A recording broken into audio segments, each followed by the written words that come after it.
Welcome to everyone this morning, and especially if you're a guest with us today. We welcome you. We are so happy to have you in service with us today. Thank you for being here. To those of you that are joining us online, we welcome you as a part of this service. Those of you that are a part of this congregation and unable to be here today but are watching, we miss you. Pray that all is well. In Jesus' name. James chapter 4. James chapter 4.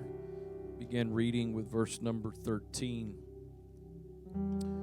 James 4, 13. Go to now, ye that say, today or tomorrow we will go into such a city, and continue there a year, and buy and sell and get gain.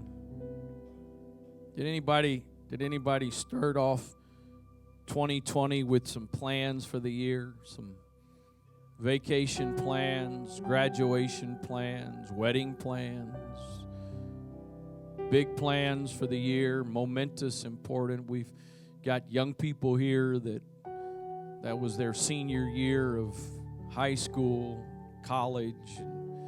They didn't have the normal ceremonies that you expect. That's kind of what James is saying here. Go to now, ye that say, today or tomorrow we will go into such a city and continue there a year and buy and sell and get gain.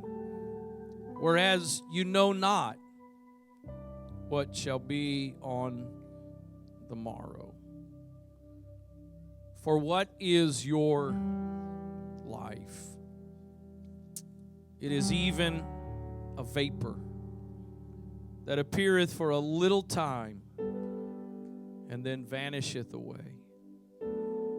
For that you ought to say, instead of what you said in verse 13, go here, do this, this is our plan. What you should say is, if the Lord will. If it's what the Lord's plans are, then we shall live and do this or that. But now you rejoice in your boasting. All such rejoicing is evil. Therefore, to him that knoweth to do good and doeth it not, to him it is sin. The Amplified Bible says, verse 14, this way, yet you do not know the least thing about what may happen tomorrow. What is the nature of your life? You are really but a wisp of vapor, a puff of smoke, a mist that is visible for a little while and then disappears into thin air. The Living Bible says, verse 13, this way, look here, you people who say, today or tomorrow we are going to such and such a town, stay there a year, and open up a profitable business. How do you know what is going to happen tomorrow? For the length of your lives is as uncertain as the morning fog. Now you see it, soon it is gone. What you ought to say is, if the Lord wants us to, we shall live and do this or that. Otherwise, you will be bragging about your own plans, and such self-confidence never pleases God. Remember, too, that knowing what is right to do and then not doing it, it is sin. And then lastly, the Message Bible says it this way. And now I have a word for you who brashly announce, today, at the latest tomorrow, we're off to such and such a city for the year. We're going to start a business and make a lot of money. You don't know, is there anybody that ever started a business with the intention of losing money? Yeah. You don't know the first thing about tomorrow. You're nothing but a wisp of fog, catching a brief bit of sun before disappearing. Instead, make it a habit to say, if the Master wills it and we're still alive, we'll do this or that. As it is, you are full of your grandiose selves. All such vaunting self-importance is evil. In fact, if you know the right thing to do and don't do it, that for you is evil. And this is not the point of the message, but I will just take a moment to say we we tend to think of sin most of the time in the context of things you do that you shouldn't do. But what the Lord says here through James is that it is just as much sin when you don't do the things you should do. In fact, I would propose to you that the average believer, sincere child of God, tends to do more sins of omission, meaning not doing things they should, than doing the things they shouldn't. That was free. I want to preach to you for a little bit this morning on a vapor. Father, thank you so much for your presence we have felt in this place today. We have seen manifested through the ministry that has taken place. Thank you for what you've already done in hearts and lives in this place today. I pray, God, now that through your word, that you would speak to us today. God, we don't need to just hear words today for the sake of hearing words. We need to hear words that come from you, words that come from your word. So I pray that you would speak today. I pray, God, that in this place today our hearts would be good ground, that the seed of your word could be sown into and produce something that has eternal impact on our lives. In the name of the Lord Jesus Christ, Father, I trust you today. I depend on you, Lord, in Jesus' name. Amen. God bless you. You may be seated. It is amazing to me, and I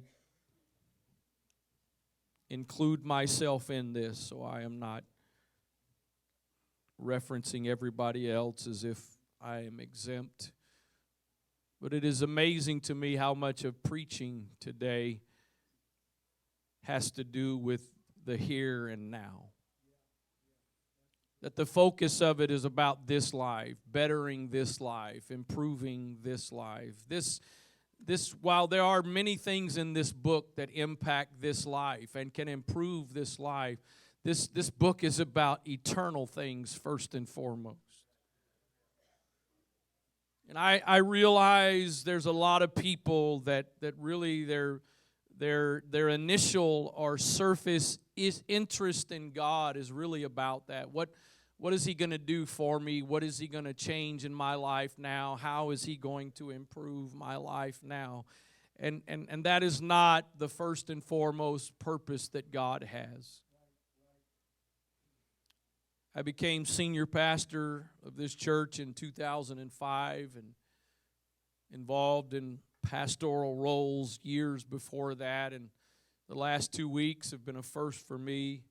2 weeks in a row I've participated in, officiated, done the eulogy of 2 memorial services back-to-back weeks.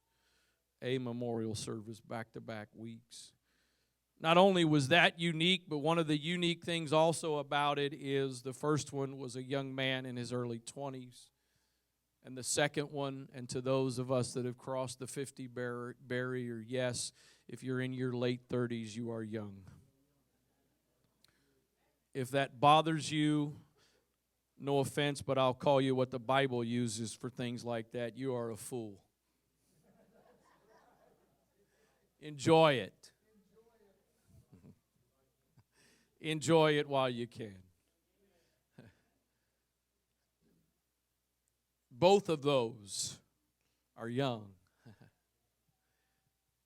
The world, I say the world, not necessarily everybody, but a lot of the world, and especially the football world, last Sunday was shocked as a 24-year-old young man collapsed on a football field.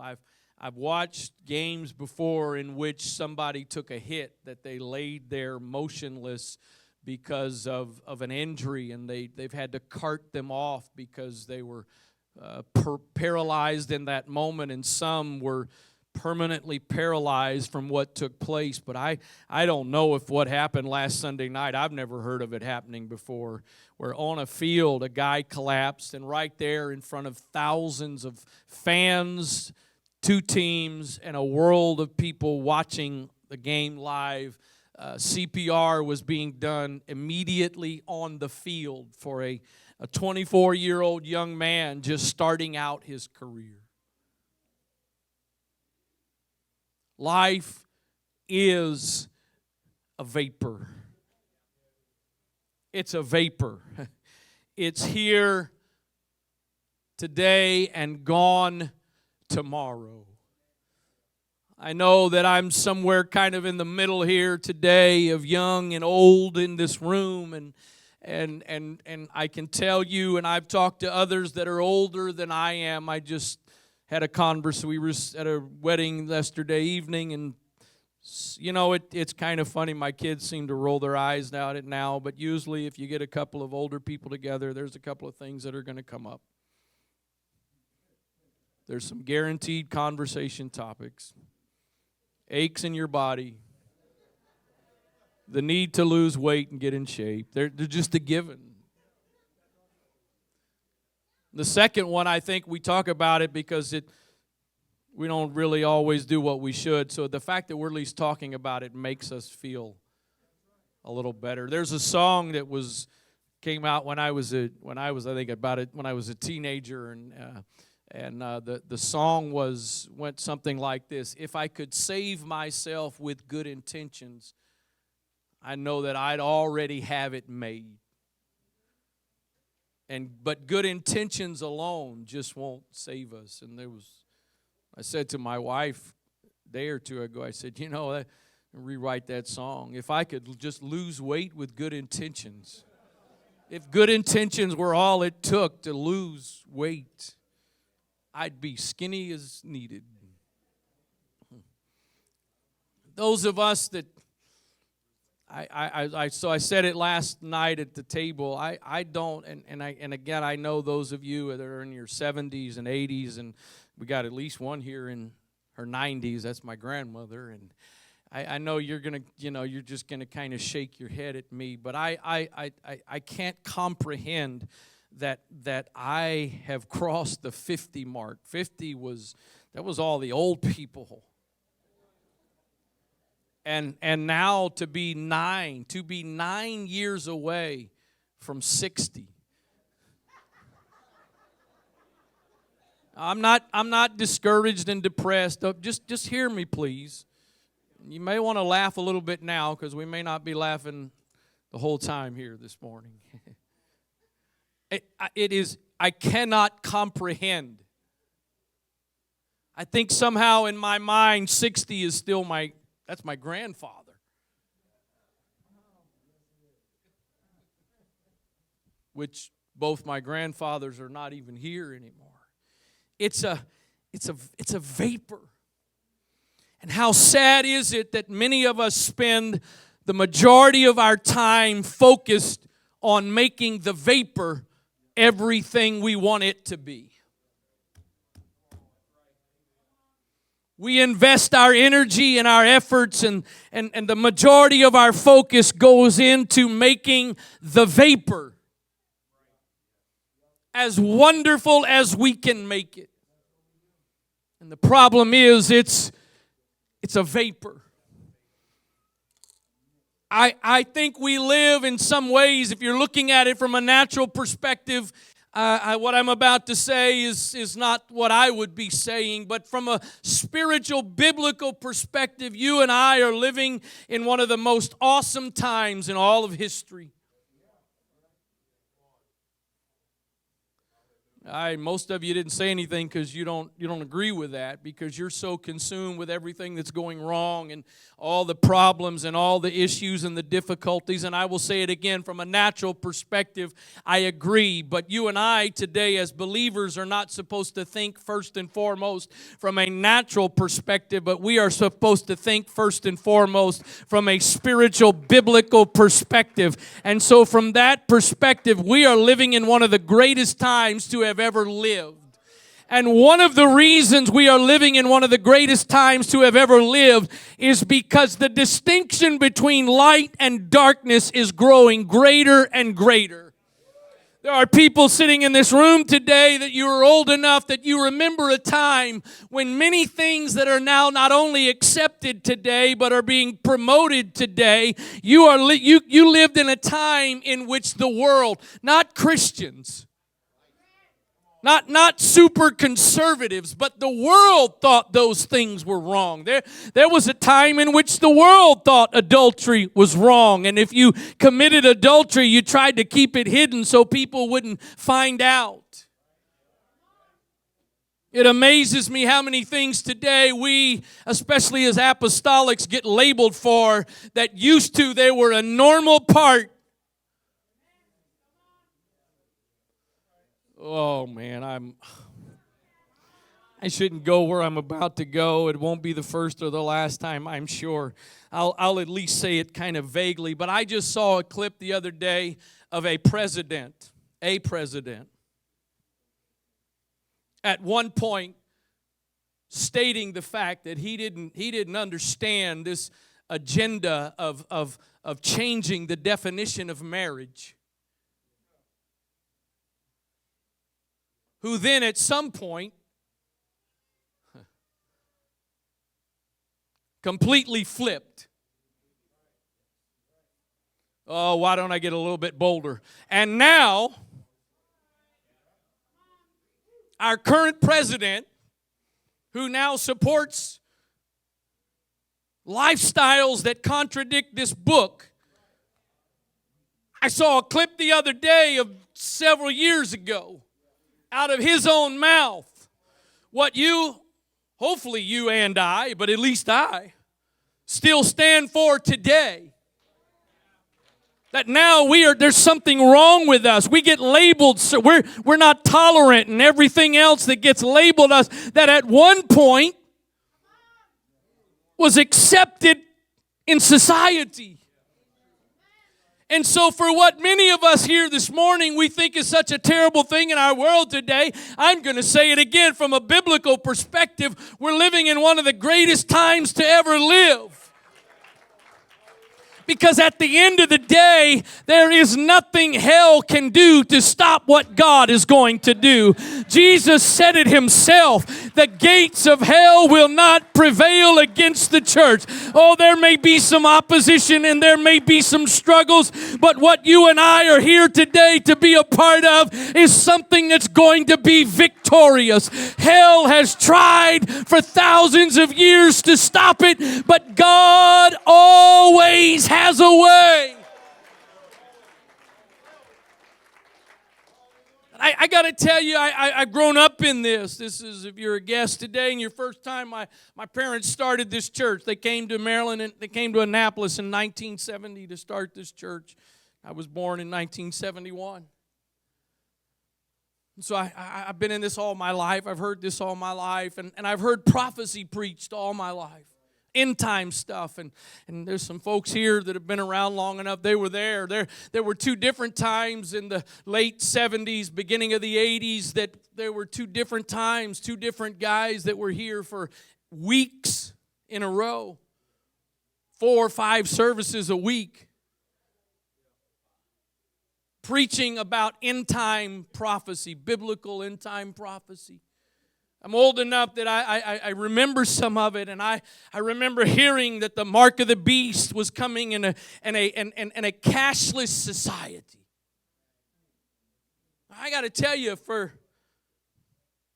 most of my life, while I believe this book, there's some things I'm like, yeah, I just don't see how that's going to happen. Come on, I believe the Bible. I believe what the Bible says, but you're telling me we're going to reach a point where we're going to have a society that it's going to be a cashless society? No, I can't. Anybody remember when you used to go places and you made sure you had cash because a lot of places wouldn't accept your credit card?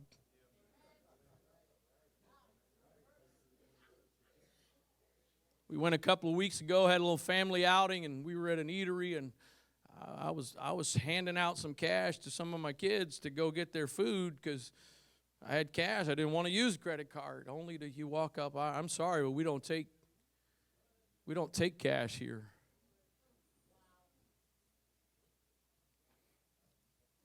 And here's the problem. Here's the problem. Some of you get so caught up in conspiracy theories.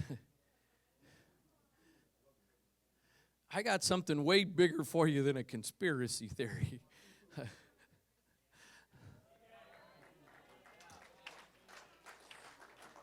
At the end of the day, I don't really care. If you believe in them, and yes, well, they're real. Some of them are okay. I don't really care, because here's what I believe today. Everything, whatever happens, everything has got to somehow fit into the plan and the will of God. But we're now living in a day in which there are things that are more and more real to us, and things that we can understand more and more. It's no longer a far-fetched idea to me that we could be in a society that there's no cash. We're not quite there yet, no, but it's now much more believable. You and I are living in a great time, because we're living in a time in which things in this book that it says were coming, we're starting to see them. The problem is, what are we going to do about that? Am I going to try to ignore all of that and somehow just keep trying to preserve my life? Or am I going to accept the fact that at the end of the day, no matter what's going on in the world, my life is but a vapor. It's here today and it's gone tomorrow. Job says this in Job 7 verse 6 in the Message Bible: my days come and go swifter than the click of knitting needles, and then the yarn runs out, an unfinished life. Job 14:1 says, man that is born of a woman is of a few days and full of trouble. He cometh forth like a flower and is cut down. He fleeth also as a shadow and continueth not. 1 Peter 1:24 says, all flesh is as grass, and all the glory of man is the flower of grass. The grass withereth, and the flower thereof falleth away, but the word of the Lord endureth forever. And this is the word by which the gospel is preached unto you. And then Psalms 90 and verse 10 says, the days of our years are 80 years and 10. And if by reason of strength they be 80 years, yet is their strength labor and sorrow, for it is soon cut off and we fly away. He's saying you got about 70 to 80 years. As the world would say it, I don't believe this, but I'll say it as the world would say it. You got about 70 to 80 years if you're lucky.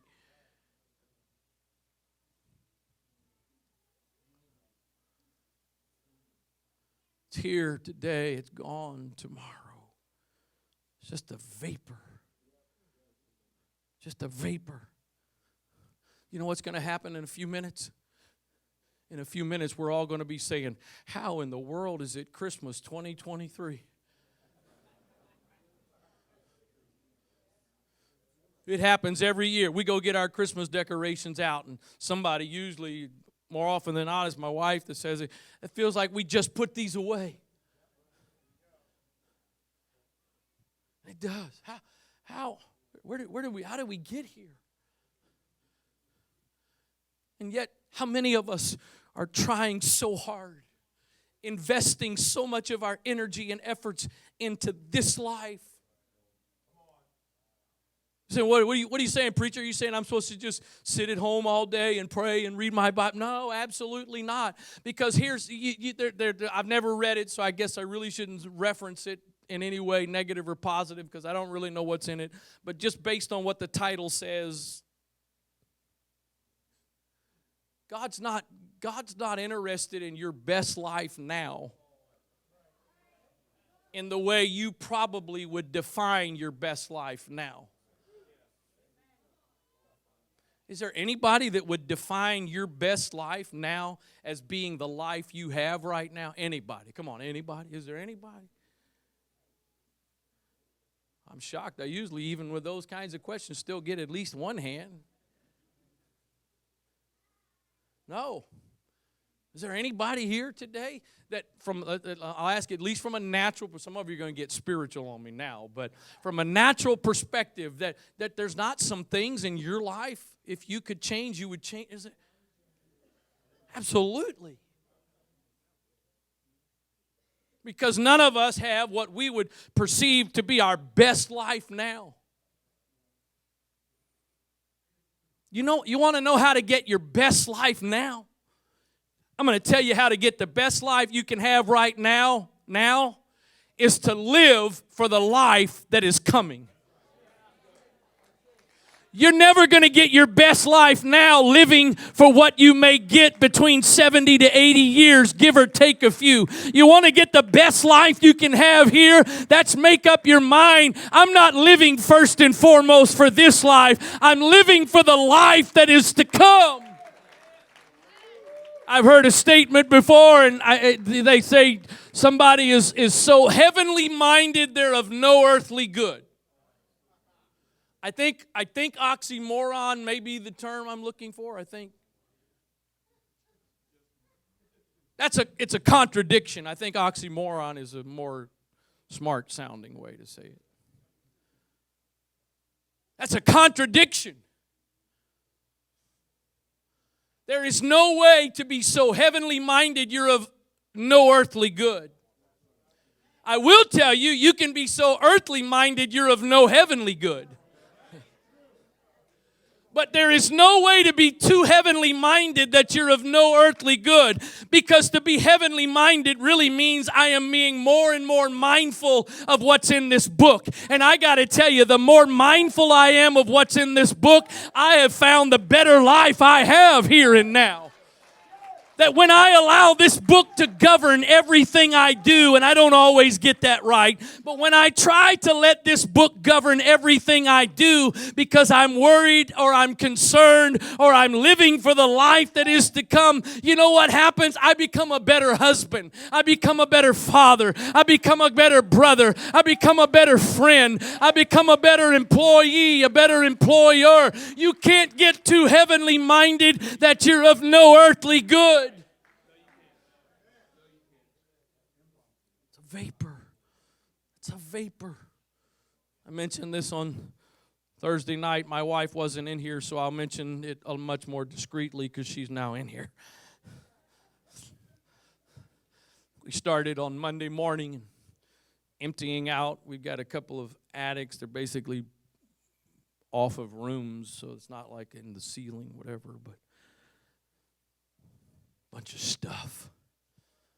Started going through all that stuff, and I think one of my boys, at least, I think they started to call it the purge. So we've been working on the purge.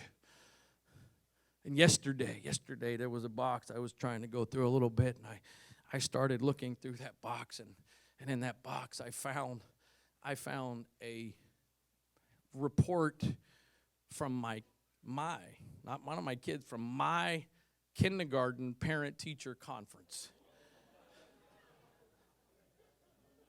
All you non-sentimental people, you don't understand anything about that. Ask me why I need it. Because I do. I need it for moments like yesterday that happen every decade or so.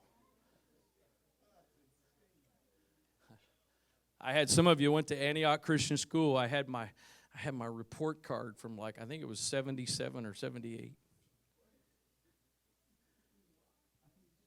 Found some other things in there.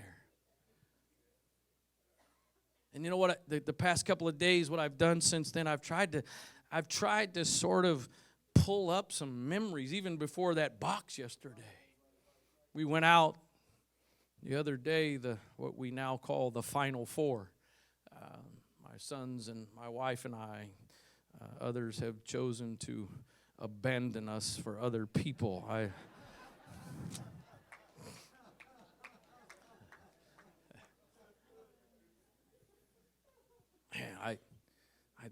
look at my second daughter's Instagram every now and then, and there's this guy on there, and it says, "My favorite human." I used to be that. I spent 20 plus years. I was the favorite human.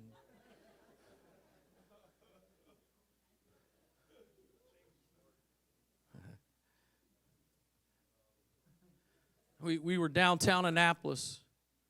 We drove by. I went to kindergarten at Eastport Elementary School.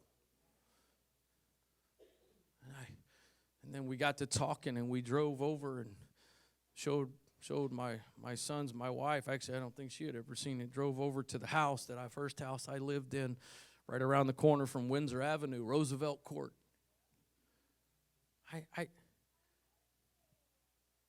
That was, in some ways, it was like yesterday. In other ways, it's like,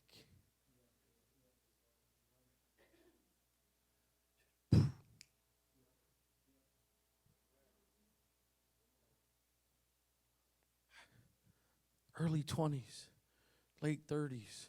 Bishop referenced it Friday night at the leadership meeting. Brother and Sister Kimbrell, daughter lived just over 2 months.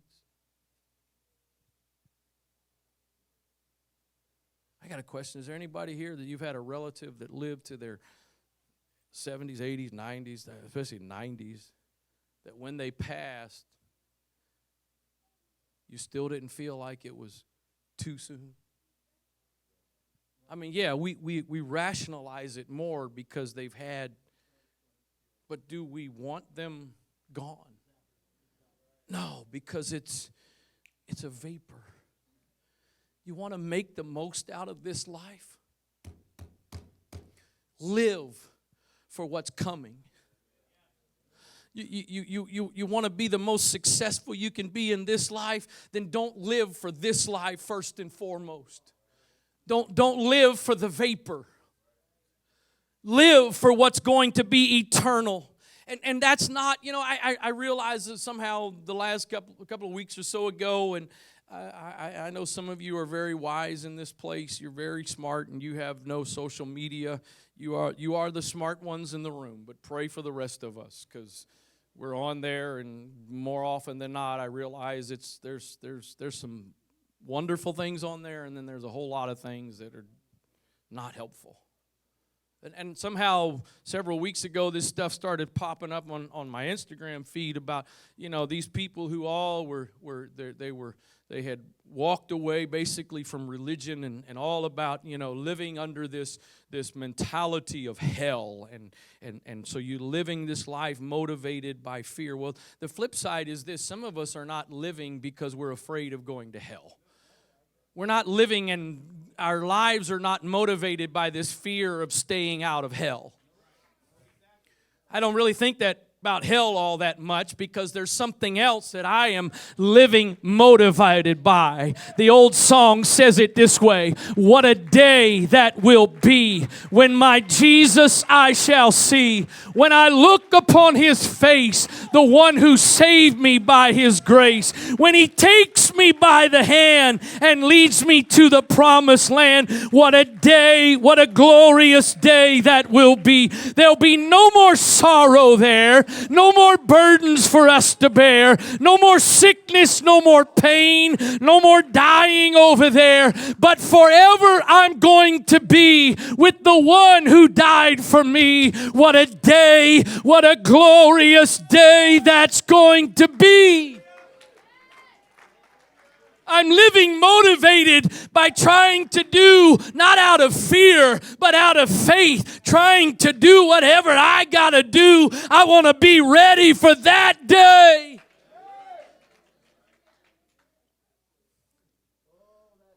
That day.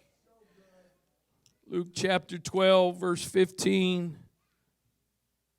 I got a question before I read that. If you, and I know there's varying opinions and attitudes about New Year's resolutions. And there's a lot of people that they're on the side that they're just ridiculous, they're worthless, there's no point, you're never going to keep them.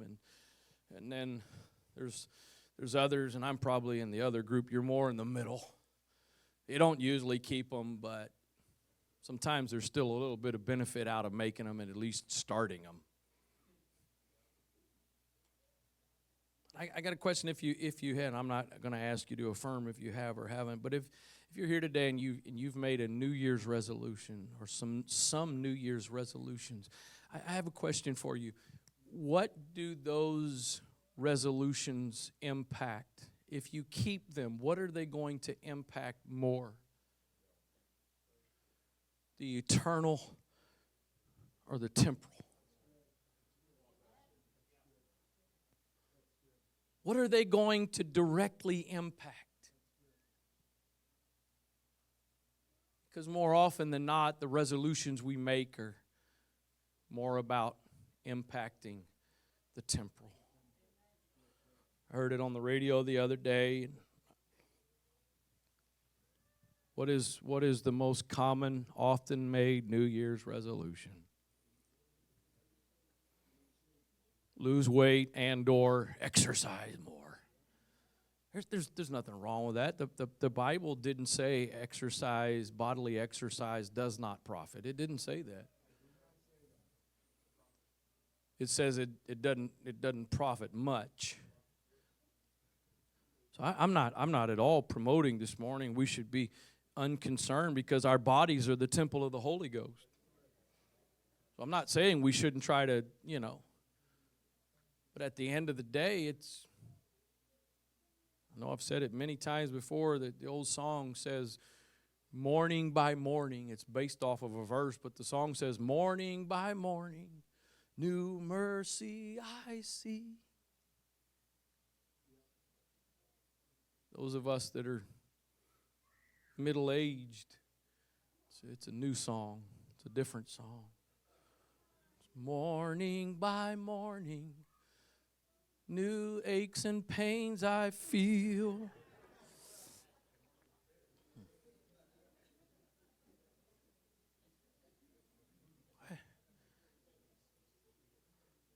It doesn't matter what you do. You can nip it. You can tuck it. You can color it. You can stretch it. It's all decaying. It's all decaying. And we want to spend so much time trying to preserve something that is decaying and neglect something that is eternal. It's going to last forever. Luke 12:15, and he said unto them, take heed and beware of covetousness, for a man's life consisteth not in the abundance of the things which he possesseth. And he spake a parable unto them, saying, the ground of a certain rich man brought forth plentifully. And he thought within himself, saying, what shall I do, because I have no room where to bestow my fruits? And this will I do. I will go down to the self-storage unit and I will rent more storage spaces so that I can keep containing what it is I am accumulating. That's basically in 2023 terminology. And I will say to my soul, soul, thou hast much goods laid up for many years. Take thine ease, eat, drink, and be merry. But God said unto him, thou fool, this night thy soul shall be required of thee. Then whose shall those things be which thou hast provided? So is he that layeth up treasure for himself and is not rich toward God.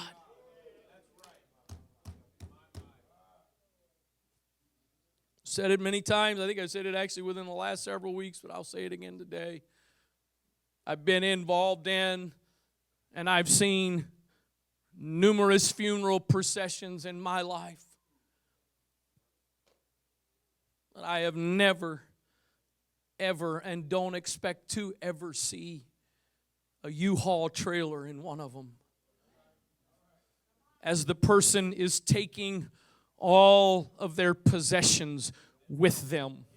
Isn't it interesting that no matter what economic status you lived, no matter what educational status you had, no matter any of those natural things, we all go basically the same way.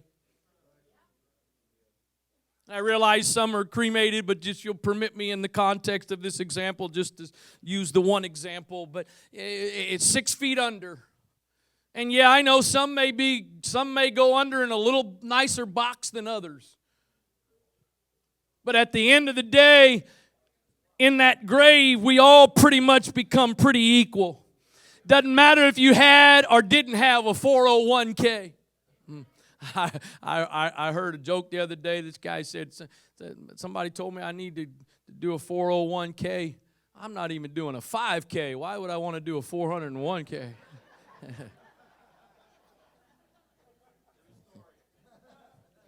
Maybe you've got stocks. And isn't it kind of interesting that two of the primary financial instruments of the day are stocks and bonds? Anybody know anything about, a little bit about, history and stocks? And it's kind of amazing, those that have a bunch of stocks and bonds are often the ones that are most bound by their finances. And I'm not preaching against financial investment as long as that's not the focus. Again, I'm not preaching that you and I are supposed to be morbid, dull, boring people. In fact, quite the opposite. Jesus said, I've come that you might have life. And not just that you might have life, but that you might have it more abundantly. But the way to get abundant life here and now is to live for eternal life. Matthew 16:24. Then Jesus said to his disciples, if anyone desires to be my disciple, let him deny himself. This is in the Amplified. Let him deny himself, disregard, lose sight of, and forget himself and his own interests, and take up his cross and follow me. Cleave steadfastly to me. Conform wholly to my example in living, and if need be, in dying also. For whoever is bent on saving his temporal life, his comfort and security here, shall lose it, eternal life. And whoever loses his life, his comfort and security here, for my sake, shall find it, life everlasting. And oh, please, somebody hear the question in this next verse. What will it profit a man if he gains the whole world and forfeits his life, his blessed life in the kingdom of God? Or what would a man give as an exchange for his blessed life in the kingdom of God? What is it that's worth trading your eternal salvation over in a life that is just a vapor? It's just a vapor. Even if you get to live to your 90s or somehow you cross the century mark, it's a vapor. It's just a vapor. What is it worth? What is it worth in this life?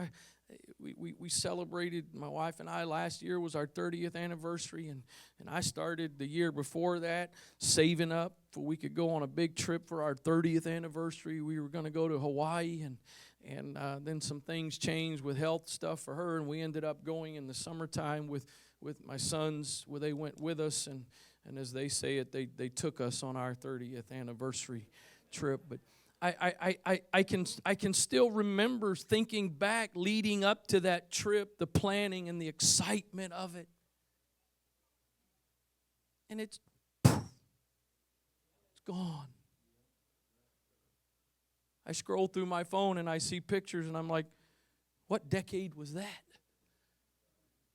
It was only a couple of months ago, but it's gone. Again, I'm not. There's nothing wrong with enjoying things in this life, but they're not supposed to be what you're living for. They're not supposed to be what drives you and motivates you. Jesus said it this way. I've tried my best. Many of you here have tried your best as well. Not always getting it right, but I've tried to live this. Jesus said, seek ye first the kingdom of God and His righteousness, and all these things shall be added unto you. I've watched now most of my life, and especially even the years of pastoring, but I've watched as some people have worked themselves to death to try to achieve their dreams and their goals in life, and houses and vacations and cars and all of this stuff. And they have achieved it, but at great expense.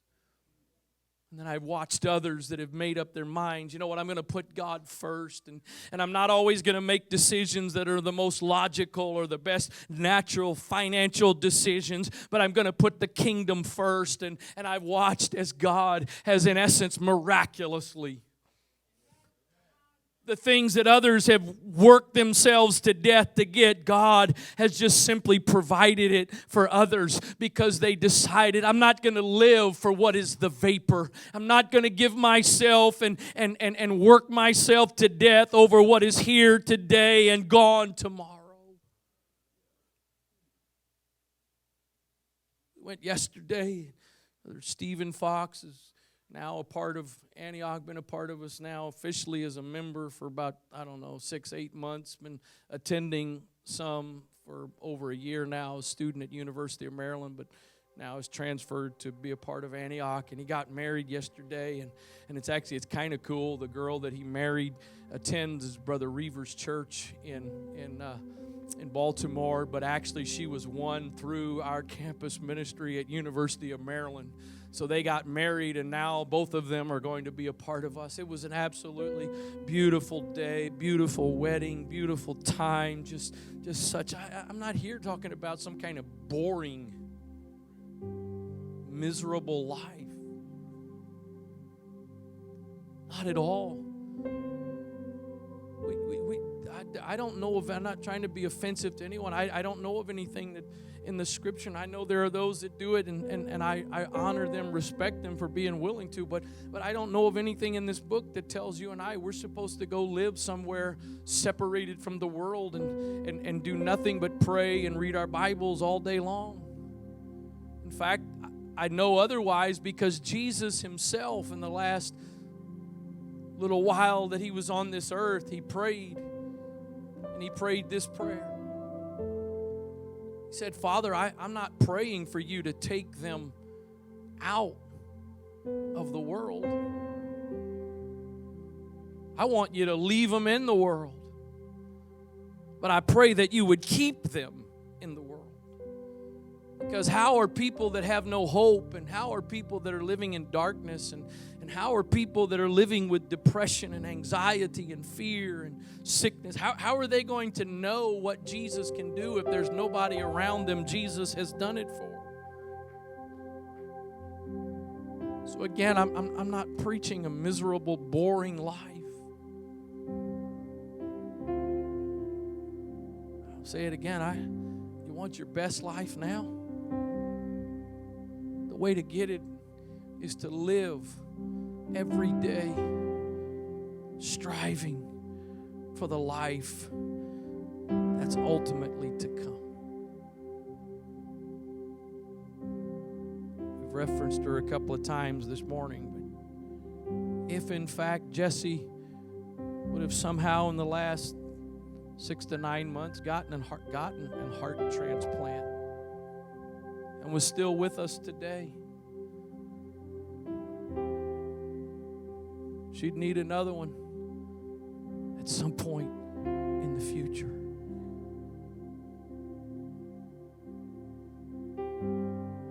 If God extends your life, if God heals you from sickness and you stay here, that's wonderful.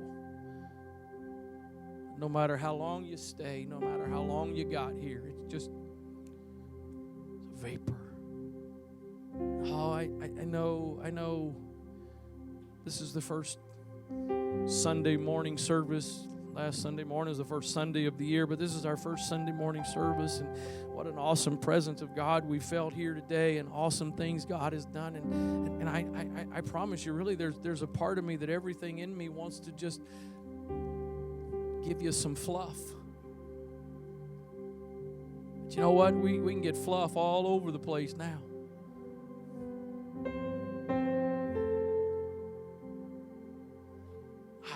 I know some of you don't, some of you have grown up, some of us haven't. I like cotton candy. If I'm at a ball game or something and there's cotton candy, you can guarantee I'm getting cotton candy. And as long as I live and as long as I'm not diabetic, I'm getting cotton candy.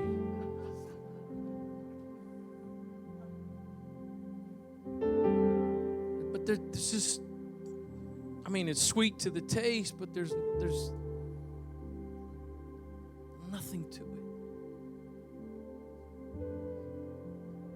Are you living off of a cotton candy spiritual diet? Well, it always tastes good. Do you know what the Bible's talked about in the Old Testament? The showbread, however you're supposed to say it. It wasn't pleasant to the taste. To the taste, to the mouth, it wasn't very sweet. But the Bible says to the belly, it was sweet. Maybe some of you are sitting there going, ugh. You know what? If you just really try it, you just really make up your mind. I'm not going to live for what is simply a vapor. I'm going to live for what lasts forever. You'll find out what may have seemed bitter to the taste becomes very sweet to the soul. Would you bow your head, close your eyes right where you are?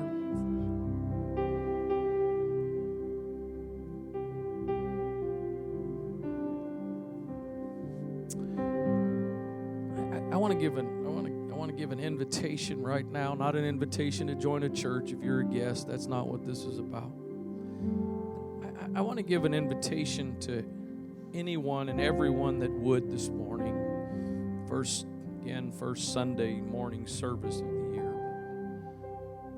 I want to invite everybody that would. It doesn't matter what stage of your walk with God you're in. If you've never been born again yet, whatever. I don't. Anyone and everyone. You're here this morning, and as we start off a new year, you'd be willing to make a commitment that says, Lord, by your help, by your grace, I'm not going to live this year. I'm not going to live another year where my first and foremost focus is on what's the vapor. But I'm going to put my focus on and live for what is going to last. If you're here today, again, whether you're a guest or come here all the time, if you'd be willing to do that, just kind of as an indicator of a starting of this new year, I want to invite you just to get out of your seat, just come stand down at this altar. And in some way or other, whether you repeat some things I've said or if you come up with some other things, would you take some time right now?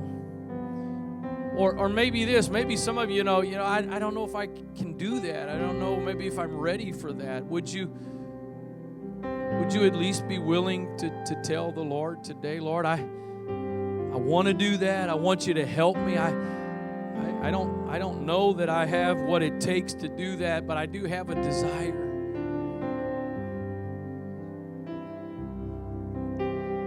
I have a desire, Lord, to live my life for the purpose of the eternal, not for what's temporal. I want my focus not to be on something that is here today, gone tomorrow. I don't want my focus to be on something that the government can affect or the economy can affect or the climate can affect. I don't want that to be where my focus is. I want my focus to be on what's going to last forever. I want every day of my life, I want every step of every day to be influenced by living for what's to come. If you've never made a commitment to give your life to Jesus Christ and be a part of what He has for you, I referenced it early, but I'm not going to try to be a salesman, but what you're missing out on. What He has to offer and give that is above and beyond anything you could ever imagine. Father, I pray right now for every person in this place. Lord, your word says that you know that we're made from the dust of this earth, and we've got weaknesses and frailties. You know better than we even know ourselves, our human nature. And Lord, one of our human struggles is to get caught up in living for the moment, living for the here and the now. And sometimes it's hard for us to live a life with the purpose of eternity. I pray today, Lord, by your grace, with your help, that we would make that commitment today. It's not that we're going to stop living in this life. It's not that we're just going to be some recluse, but we're going to live a life that's focused on what matters for an eternal life. We're going to live a life, God, striving for, anticipating, hoping for the life that we have, that your word promises that's to come. It's a life that's not going to be a vapor, a life that's going to last. In the name of Jesus, in the name of Jesus, in the name of Jesus. The love of my life, you are the hope that I cling to. You mean more than this world to me. I wouldn't trade you for silver or gold. I wouldn't trade you for riches untold. You are my everything. You are the love of my life. You are the hope that I cling to. You mean more than this world to me. I wouldn't trade you for silver or gold. I wouldn't trade you for riches untold. You are my everything. You are the love of my life. You are the hope that I cling to. You mean more than this world to me. I wouldn't trade you for silver or gold. I wouldn't trade you for riches untold. You are my everything. If you're willing to, would you sing that as your prayer? Come on, make that your prayer today. None of us are where we should be with that.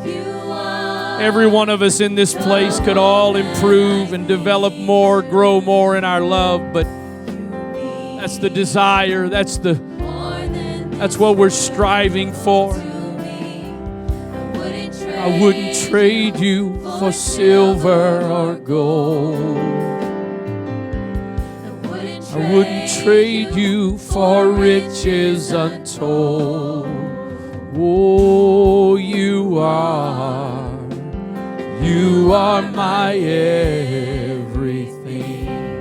You are the love of my life. You are the hope that I cling to. You mean more than this world to me. I wouldn't trade you for silver or gold. Oh, I wouldn't trade you for riches untold. You are my everything. I had a thought a day or two ago. Another one of those things I feel like keep encountering the last couple of weeks or so is people who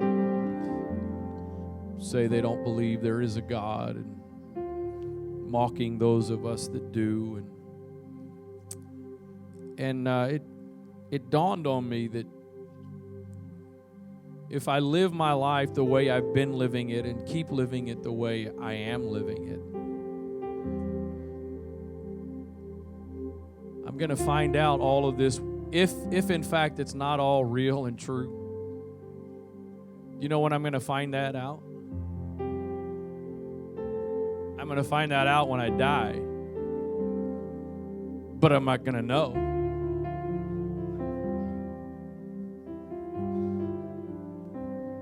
Because if there's no God, then there must not be an eternity. So when you die, that's it. So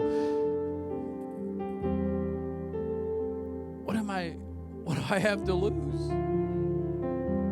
If I choose to live my life with the hope and the faith there is a God, there is an eternity, He's got a plan, He's got a purpose, and it turns out all of this was a big lie, I'll never know. I haven't lost anything. But again, if you choose to go ahead and gamble, God, Christianity, the Word of God, living your life according to the Word of God, if you decide to go ahead and gamble that it really is not real, it's not true, and it really is, when you find out you were wrong,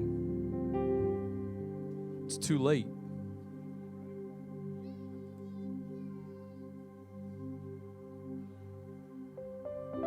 So, you mean I'm going to live my life the way I've lived it? I'm going to keep trying to live it, experiencing the wonderful things I've experienced, and maybe.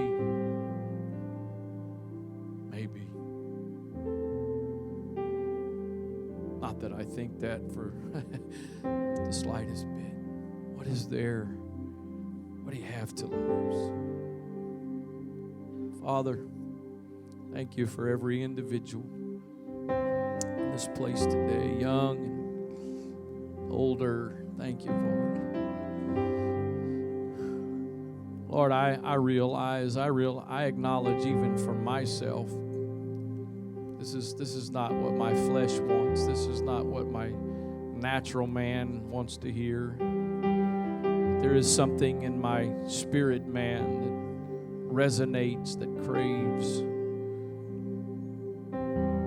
your word and the truth of your word. So I pray for every individual in this place. Again, God, whatever level of commitment they may be at in a relationship with you, a walk with you,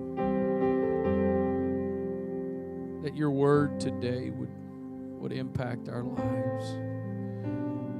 Lord, I don't know if I've done a very good job at it, but ultimately this message, this word today is intended to be a message of hope and encouragement, not a burden, not a negative thing, but quite the opposite in a world that seems to be getting more chaotic and crazier as time goes on. The hope that all of this is just temporary, but there is something coming that's eternal. And Lord, the things that your word promises about that eternal life are some amazing things. So I pray today, Lord, that you would take words that I trust and believe you've given me to say today and let them be seeds in every one of our lives that would grow into something that would impact us, that would change us for our eternity's sake. In the name of the Lord Jesus Christ, in Jesus' name, amen. God bless you again to all of you, and especially our guests. Thank you for being here. If you're new here and you have a hunger and a desire to grow in your relationship with God, you can stop by the area back to my left. Somebody back there can help give you some resources and guidance on how to do that. In Jesus' name.